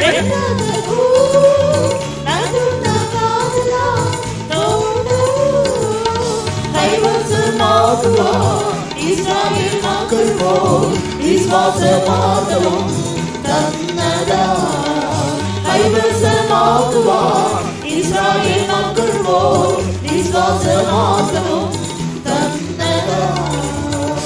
என்னும் வாழ்த்திடணும் என்னும் வாழ்த்திடணும் என்னும் வாழ்த்திடணும் நம்மை வீடெடுத்த பொன்னேசுவினே நம்மை வீடெடுத்த பொன்னேசுவினே. அல்லேலூயா. ஆகாப் மற்றவருடைய திராட்சை தோட்டத்தை இச்சித்தான். And Ahab desired and lusted the vineyard of others. அது நிமித்தமாக நாபோத்தை கொலை செய்தான். And even because of that he murdered Naboth. இது பொருள் ஆசையும் பண ஆசையும் மற்றவர்களை கொலை செய்கிற அளவுக்கு கூட போகிறது. Even the covetousness, the love of money will take you to murder others. 10 ரூபாய்க்காக மனிதனை கொலை செய்கிறார்கள். And there are people killing others for 10 rupees. ஒரு தடவை பேப்பர்ல நான் இப்படி ஒரு நியூஸ் வாசிச்சேன், matchless murder என்று. And in one occasion I happened to read an article like this, matchless murder. என்னன்னு சொல்லி என்ன matchless murder ன்னு போட்டுருக்காங்களே. அது வாஸ்து பார்த்த சம்பவம் என்னன்னா, மேட்ச் பாக்ஸ் கேட்டான் ஒரு குடிகாரன். அவன் என்கிட்ட மேட்ச் பாக்ஸ் இல்லைன்னு சொன்ன உடனே, ஏய் எனக்கு தரமாட்டியா மேட்ச் பாக்ஸ்னு சொல்லிட்டு அவனை கொலை செய்த, குத்தி கொல்லிட்டான். And that time one particular murderer asked for a matchbox, and this guy did not give. He asked, "Did not you give?" So that he killed that person. ஒரு மேட்ச் பாக்ஸ்க்காக அத பேப்பர்காரன் எப்படி போட்டுருக்கான் பாருங்க, மேட்ச்லெஸ் மர்டர்.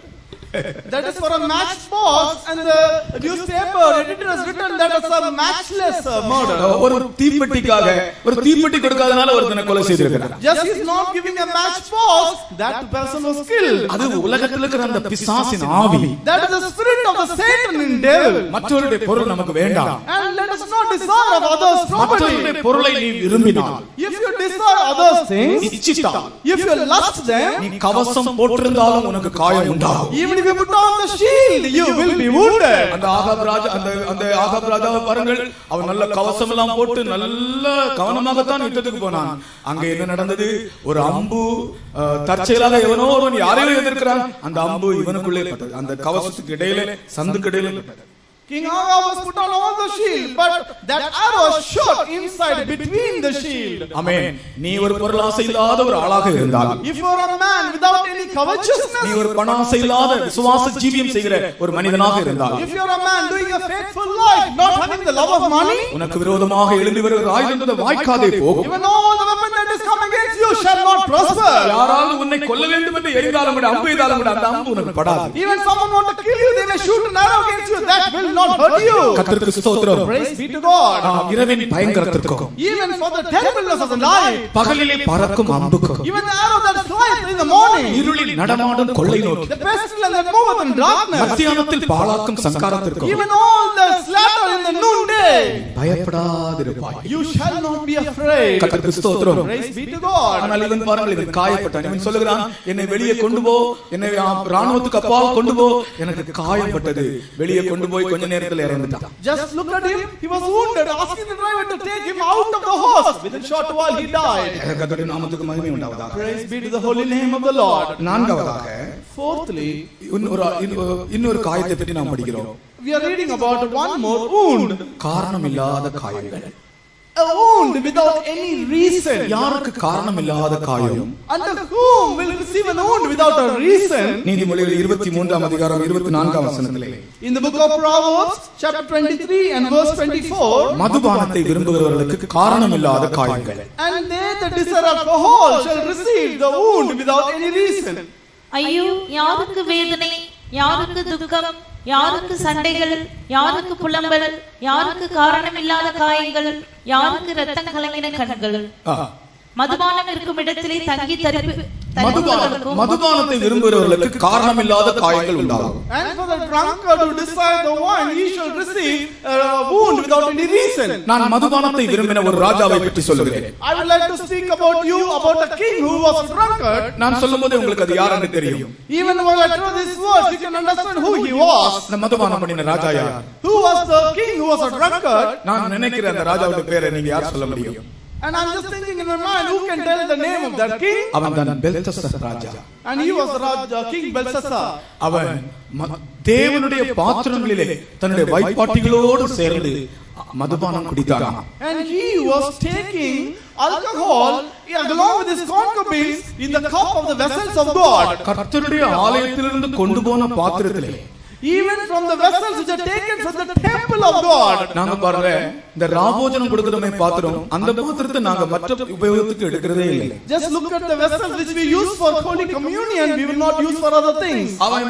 இப்படி நான் சொல்றேன், உங்களுக்கு விளங்குறதான விதத்துல ராபோஜனம் குடிக்கிற பாத்திரத்துல அவன் மதுபானம் குடித்தான். For you to understand, I would like to say like this: in the cup where we give the communion, he took the alcohol. தேவனுடைய பாத்திரங்கள், these are the vessels of God. அவனுடைய வைப்பாட்டிகளோடு குடித்தான்.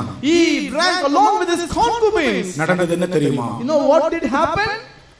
சுவரிலே ஒரு எழுத்து தோன்றியது. And there was a word which came on the wall. மெனே மெனே தெக்கேலு பாசின். மெனே மெனே தெக்கேலு பாசின். நீ தராசிலே நிறுக்கப்பட்டபோது குறைவோடு காணப்பட்டாய். When you are kept on the balances, you are short.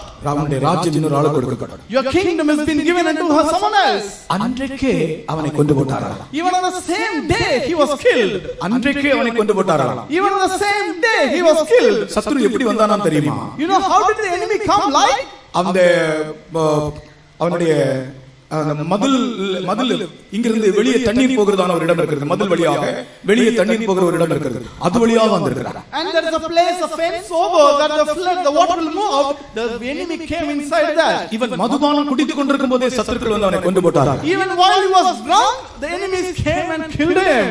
அன்றைக்கே அந்த வார்த்தை நிறைவேறியது. Even on the same day that the word was fulfilled. மெனே மெனே தெக்கேல் பார்சே. Mene mene tekel parsin. அவன் மதுபானத்தின் நிமித்தம் காயமடைந்து மரித்தான். He was a man being wounded, died because of his drunkenness. அவனுடைய வாழ்க்கை தொலைந்தது. His life had gone. கர்த்தருடைய பாத்திரங்களை கனப்படுத்தவில்லை.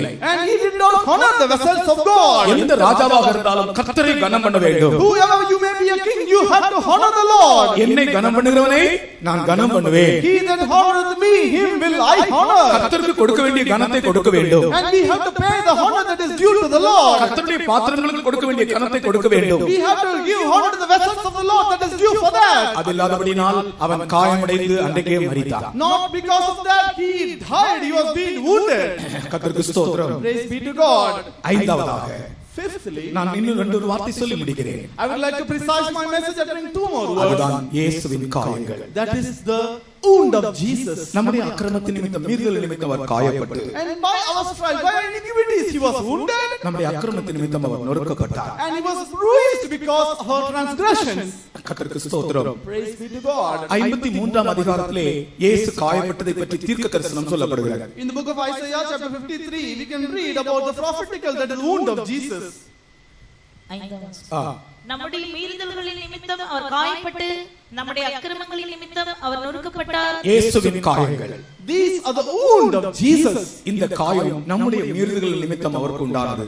And these wounds were made by our transgressions. ஆபேலை பற்றி சொன்னது போலவே இது நான் சொல்லுகிறேன். Even as like Abel, I would like to say it's the same. உங்களுடைய என்னுடைய மீறுதல்களின் நிமித்தம் அவர் காயப்பட்டார். Even because of your and my iniquities, with transgression he was wounded. நம்முடைய அக்கிரமத்தின் நிமித்தம் அவர் நொறுக்கப்பட்டார். And because of our iniquities he was bruised. இயேசு கிறிஸ்துவின் சரீரத்தில் மூன்று விதமான காயங்கள் இருக்கிறது. Even in the body of Jesus there are three different types of wound. Medical லைனிலே அவர்கள் சொல்லுகிறார்கள் மூன்று விதமான காயங்கள் அவருடைய சரீரத்தில் ஏற்பட்டது. Even according to the medical field they say three different wounds are there. ஒன்று குத்து காயம், puncture wound. First is called the punctured wound. இன்னொன்று கிழிக்கப்பட்ட காயம், lacerated wound. Second is the lacerated wound. மூன்றாவது சிதைக்கப்பட்ட காயம், bruised wound. And third is the bruised wound. முதலாவது குத்து காயம், punctured wound. The first is the punctured wound. இரண்டாவது கிழிக்கப்பட்ட காயம், lacerated wound. And second is the lacerated wound. மூன்றாவது சிதைக்கப்பட்ட காயம், அது bruised wound. And third is the bruised wound. இந்த மூன்று காயங்களும் இயேசுவின் சரீரத்தில் ஏற்பட்டன. Even all these three wounds were made in the body of Jesus. குத்து காயம், The punctured wound, கிழிக்கப்பட்ட காயம், the lacerated wound, சிதைக்கப்பட்ட and காயம். third bruised wound. இந்த மூன்று காயங்களும் அவருடைய சரீரத்தில் ஏற்பட்டது. Even all these three wounds are found in the body of Jesus. நம்முடைய மீறுதல்கள் நிமித்தம், Because of our transgressions, நம்முடைய அக்கிரமத்தின் நிமித்தம், because of our iniquities, நமக்கு சமாதானத்தை உண்டு பண்ணும்படி even for the chastisement of our peace, இயேசு காயப்பட்டார். Jesus was wounded. இன்றைக்கு இந்த ஞாயிற்றுக்கிழமை காலை ஆராதனையிலே இயேசுவின் காயங்களை நீங்கள் நோக்கி பாருங்கள். In this morning service, just look at the wounds of Jesus. இந்த காயம் தோமாவுடைய வாழ்க்கையில் என்ன செய்தது?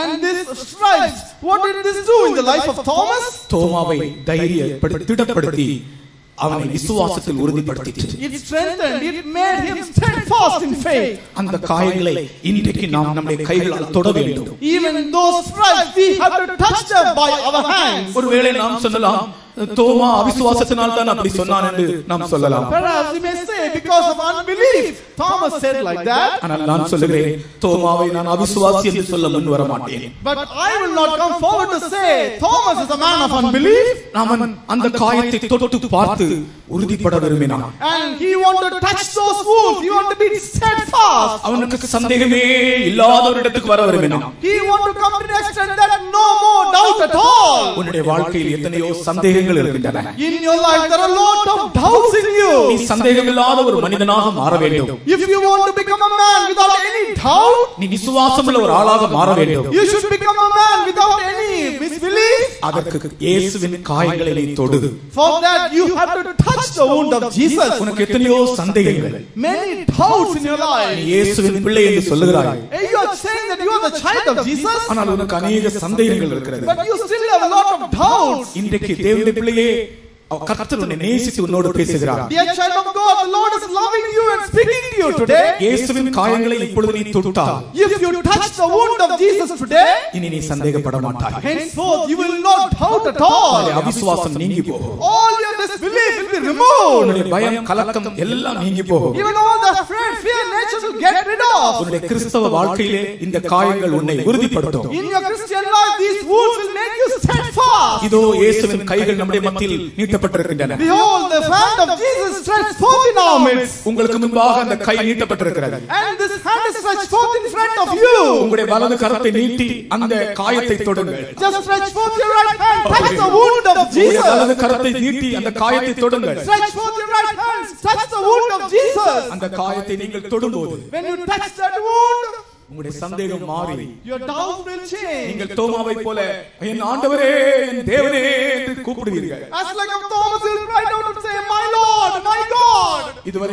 இதுவரைக்கும் அவரை உயிர்த்தெழுந்த இயேசுவை இன்னும் விசுவாசிக்காமல் திடனில்லாமல் இருந்த தோமா இப்பொழுது அவரை ஆண்டவரே, என் ஆண்டவரே, என் தேவனே என்று அழைக்கிறான். Thomas, who did not believe the resurrection of Jesus, thus far, now is calling my master and my Lord. அதே ஒரு காட்சியை இப்பொழுது நம்முடைய பந்தலிலே நான் கொண்டு வருகிறேன். The same vision I am bringing now in front of us. It's at this pandal. முழங்காலில் நில்லுங்கள். Please stand on your knees. இதோ இயேசுவின் காயப்பட்ட கரங்கள் உங்கள் மத்தியிலே, உங்கள் முன்னே நீட்டப்பட்டிருக்கிறது. Behold, the wounded hand of Jesus stretched forth in front of you. உன்னுடைய வாழ்க்கையில் உள்ள சந்தேகம் நீங்கும்படி, For the doubts in your life to be removed. பயம் நீங்கும்படி, For the fear to be removed. கலக்கம் நீங்கும்படி, For the dismay to be removed. உறுதியற்ற அனுபவம் மாற்றப்படும்படி, All the discouraged experience to be changed. உங்களுடைய வலது கரத்தை நீட்டி அந்த காயத்தை தொடுங்கள். Stretch forth your right hand, touch the wound. இயேசுவின் காயத்தை விசுவாச கண்களால் பார்க்கிறவர்கள், குருடரா இருக்கிறவர்கள் யாரும் தொட வேண்டாம். விசுவாச கண்களால் இயேசுவின் காயத்தை பார்க்கிறவர்கள் உங்கள் வலது கரத்தை நீட்டி அந்த காயத்தை தொடுங்கள். All the people are able to see the wound of Jesus with the eyes of understanding. Touch the wound. சிலர் இந்த சிலையில சில சர்ச் பக்கத்துல வச்சிருப்பாங்களே சிலைகள், அதுல இந்த இயேசுவின் காயங்கள் இருக்கு, அதை போய் தொட்டு கும்பிட்டு இருப்பாங்க. Some people will be touching the statue, the idol which is kept in the front. They will be touching those wounds. அதனால பிரயோஜனம் இல்லை. There is no use of that. இதோ இயேசுவின் காயங்கள் உங்களுக்கு முன்பாக தத்ரூபமாக இதோ நீங்கள் காணலாம், விசுவாச கண்களால் காணலாம். Behold, by the eyes of understanding you can see the wound of Jesus right in front of your eye. அந்த காயம் உன்னை ஸ்திரப்படுத்துகிறது. Even that wound is strengthening your life. நீ ஒரு உறுதியில்லாத ஒரு மனுஷனாக இருந்தாய். You were a man without any steadfast. நீ ஒரு உறுதியில்லாத மனுஷியாக இருந்தாய். You were a sister without any steadfast. கர்த்தர் உன்னை இந்த ஜீவியத்திலே ஸ்திரப்படுத்துவர். இதோ அவருடைய காயங்களை உனக்கு காண்பிக்கிறார். Yes, the Lord is showing you His wound. He wants you to be steadfast. உன்னுடைய வலது கரத்தை நீட்டி உயர்த்தி அந்த காயங்களை நீ தொடுவாயாக. Rise, stretch forth your right hand, touch the wound of Jesus. அந்த குத்து காயத்தை நீ தொடுவாயாக. Just touch the wound of Jesus. அந்த கிழிக்கப்பட்ட காயத்தை நீ தொடுவாயாக. Touch the wound of Jesus which is slanted. அந்த கிழிக்கப்பட்ட காயத்தை நீ தொடுவாயாக. Just touch the wound of Jesus which is torn. அந்த lacerated wound நீ தொடுவாயாக. Just touch the lacerated wound of Jesus. சிதைக்கப்பட்ட காயத்தை நீ தொடுவாயாக. Just touch the bruised wound of Jesus. அந்த காயத்திலிருந்து ஒரு சொட்டு இரத்தம் உன்னுடைய கையிலே படட்டும். From that wound one drop of blood let it touch on your hand. இயேசுவின் இரத்தம் இன்றைக்கும் பேசுகிறது. Even today the blood of Jesus speaking. அது முதலாவது நாம் சிந்தித்த ஆபேலுடைய இரத்தத்தை பார்க்கலும் மேன்மையானவைகளை பேசுகிறது. And this blood of Jesus speaketh much more than the blood of Abel. ஆபேலுடைய இரத்தம் தன் சகோதரனை பழிவாங்கும்படியாய் பேசியது. Even the blood of Abel spoke against the vengeance of his brother. இயேசுவின் இரத்தமோ உன்னை மன்னிக்கும்படியாய் பேசுகிறது. But the blood of Jesus speaking for you to be forgiven. இயேசுவின் ஆணிவாய்ந்த கரங்களை தொடுங்கள். Just touch the hand, the wounded nails of Jesus. Amen. தொடுங்கள். Touch them. இயேசுவே, என் ஆண்டவரே, என் தேவனே என்று கூப்பிடுங்கள். Call my Lord, my God. என் ஆண்டவரே என்று கூப்பிடுங்கள். Call my Master. என் தேவனே என்று கூப்பிடுங்கள். Oh my God. சத்தமாய் கூப்பிடுங்கள். Raise your voice and call. என் ஆண்டவரே, Oh என் தேவனே, my God. நான் விசுவாசிக்கிறேன். I believe. நான் விசுவாசிக்கிறேன். I believe. இனி நான் சந்தேகிக்க மாட்டேன். Both I will not doubt. இனி நான் அவிசுவாசப்பட மாட்டேன். I will not have any disbelief. இனி நான் உறுதியற்றவனாக இருக்க மாட்டேன். Henceforth I will will not be discouraged. இனி நான் அசைய மாட்டேன். Henceforth I will not move. என்னை ஸ்திரப்படுத்து. Make me steadfast. என்னை உறுதிப்படுத்து. Make me sure. உம்முடைய கரத்தை நீட்டி இந்த காயத்தை தொடுங்கள். Raise your hand and touch the wound. என் ஆண்டவரே என்று கூப்பிடுங்கள், கத்துங்கள்.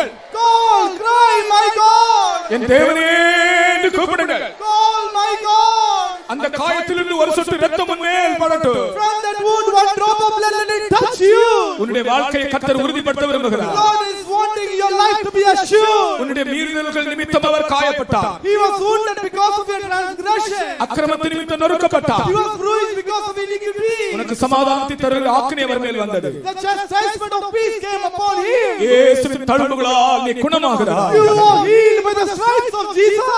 அந்த காயத்தை தொட்ட உடனே உன்னுடைய பாடியில் இருக்கிற அந்த வீக்னஸ் மாறுகிறது. Immediately you touch the wound, the weakness of your body is changed. உன்னுடைய சரீரத்தில் ஒரு குறிப்பிட்ட வீக்னஸ் காணப்படுகிறது. There is a particular weakness in your body. நீ அந்த காயத்தை தொடு தேவனுடைய பிள்ளையே, உனக்கு அந்த வீக்னஸ்ல இருந்து கர்த்தர் விடுதலை தருகிறார். Dear child of God, touch the wound. The Lord is healing you from that weakness. இந்த உலகில் நாம் வேற எங்கு போவோம்? In this world, where else can we go? யாரை தேடி போவோம்? Whom can we go in search of? எங்கே போவோம்? Where can we go? இவருடைய காயத்தை தொடுங்கள், இயேசுவின் காயத்தை தொடுங்கள். Just touch the wound of Jesus. நீங்க தொடும்போது உங்களுக்கு ஒரு வல்லமை உங்களை வெளிப்படுகிறது. Even when you touch, a power has been manifested. நீங்கள் குணமாகிறீர்கள். You are healed. ஹல்லேலூயா. விலையேற பெற்ற திரு இரத்தமே அவர் விழாவில் நின்று பாயுதே.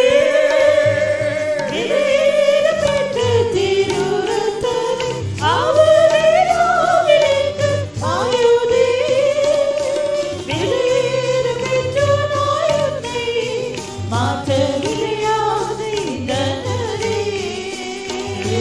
விலையேற பெற்ற நாயகனை மாற்ற முடியாத இந்த நதி. ஹல்லேலூயா. விலையேற பெற்ற திரு இரத்தமே அவர் விழாவில் நின்று பாயுதே. அவருடைய காயங்களை தொடுங்கள். இயேசுவின் காயங்களை தொடுங்கள். உங்களுடைய கையை நீட்டி அவருடைய காயங்களை தொடுங்கள்.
ரத்தத்தால் ஜெயம், ரத்தத்தால் ஜெயம், ரத்தத்தால் ஜெயம் இயேசுவே.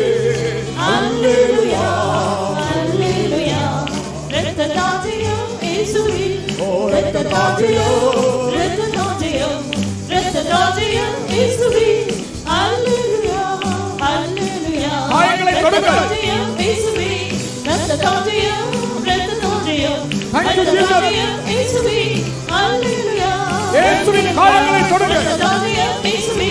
ரத்தத்தால் ஜெயம், ரத்தத்தால் ஜெயம், ரத்தத்தால் ஜெயம் இயேசுவே.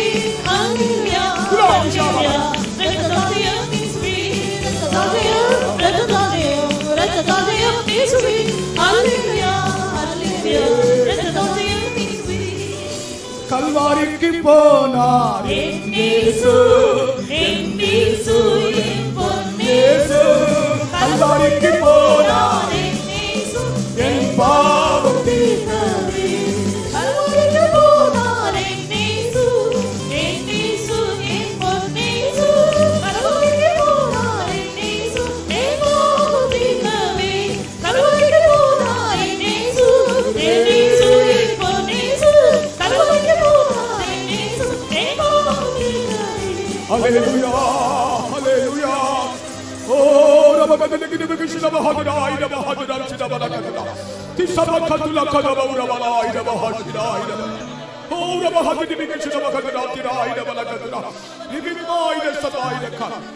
உன்னை பின்பற்றி வந்த உன் குடும்பத்தை பின்பற்றி வந்த சாபம் இன்றையோடு நிறுத்தப்பட்டிருக்கிறது. The curse which was pursuing your family has put to an end by today. இனி அதற்கு வல்லமை இல்லை. Henceforth no power to that. நீ அந்த தோமா அப்போஸ்தலனை போல இயேசுவின் காயங்களை தொட்டு விட்டாய் அல்லவா, இனி அந்த சாபம் உன்னை மேற்கொள்ள முடியாது. Because you have touched the wound of Jesus as like of Saint Thomas, that wound, that curse cannot touch you anymore. உன்னுடைய குடும்பத்தை கர்த்தர் விடுவித்திருக்கிறார். The Lord has delivered your family. உன்னை கர்த்தர் விடுவித்திருக்கிறார். The Lord has delivered you. ஆமென். அந்த ஜெயத்தை பெற்றுக்கொண்டவர்கள் கரங்களை உயர்த்தி கர்த்தரை ஸ்தோத்திரம் பண்ணுவோம். ஆமென் ஆமென் ஆமென் ஆமென். ஹalleluya ஹalleluya ஹalleluya. கர்த்தருடைய கிருபைக்காக கர்த்தரை ஸ்தோத்திரம் பண்ணுவோம். தேவன் இரக்கம் செய்கிறபடியால் கர்த்தரை ஸ்தோத்திரம் பண்ணுவோம். அவர் நமக்காக காயப்பட்டபடியால் ஸ்தோத்திரம் பண்ணுவோம். அந்த காயங்களை தொடும்போது நம்முடைய வாழ்க்கையில் நாம் ஸ்திரப்படுகிறோம். அந்த விசுவாசத்தை ஸ்தோத்திரம் பண்ணுங்கள்.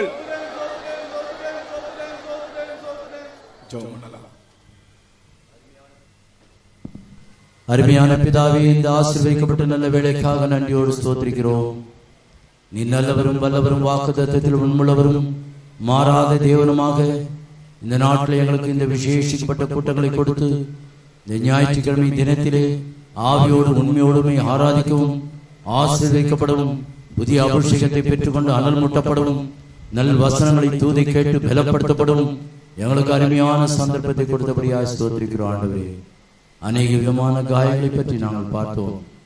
அந்த காயங்கள் எல்லாம் எங்களுடைய வாழ்க்கையிலே நாங்கள் அனுபவிக்கிற காயங்களாகவே காணப்பட்டது.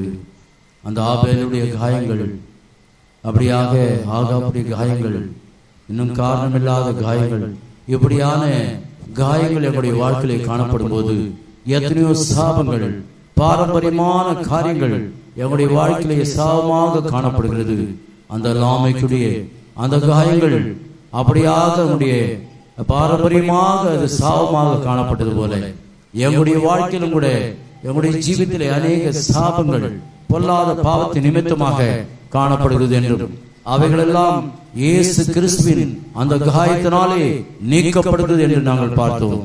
இயேசுவின் காயத்தை அந்த தோமா தொட்டு பார்த்து சரியான ஒரு நிலைக்கு அவன் வந்தான், தைரியம் அடைந்தான், பலப்பட்டான், பின்பு சாட்சியாக இருந்தான். உண்மையாகவே அதே போல நாங்களும் கூட இயேசுவின் காயத்தை இன்னைக்கு தொட்டு இருக்கிறோம். எங்களுடைய எல்லா கட்டுகளும் விடுவித்திருக்கிறீர். பாரம்பரிய கட்டுகள், சாபங்கள், பாவங்கள், எல்லா வியாதிகள், பலவீனங்கள், எல்லா தோல்விகள் எல்லாம் மாற்றி இருக்கிறபடியா ஸ்தோத்திரிக்கிறோம். ஆண்டவரே, இந்த நாட்டிலே உம்முடைய மகனை பலப்படுத்தி இன்னும் பிரயோஜனப்படுத்தும் வசனத்தை கேட்ட எல்லாரும் ஆசீர்வதித்து அதிகமாக உமக்குள்ள மறைந்து ஜீவிக்க அனல் மூட்டப்பட்டு உமக்கு சாட்சியாய் நிறுத்தும். எப்படியாலும் பரிசுத்தமாக்கப்பட்டு உம்மை சந்திக்கும் ஆயத்தப்படுத்தும் சாயங்கால கூட்டத்திலும் உம்முடைய கரம் இருக்கட்டும். இயேசுவின் நாமத்தில் கேட்டுக்கொள்கிறோம் பிதாவே, ஆமென்.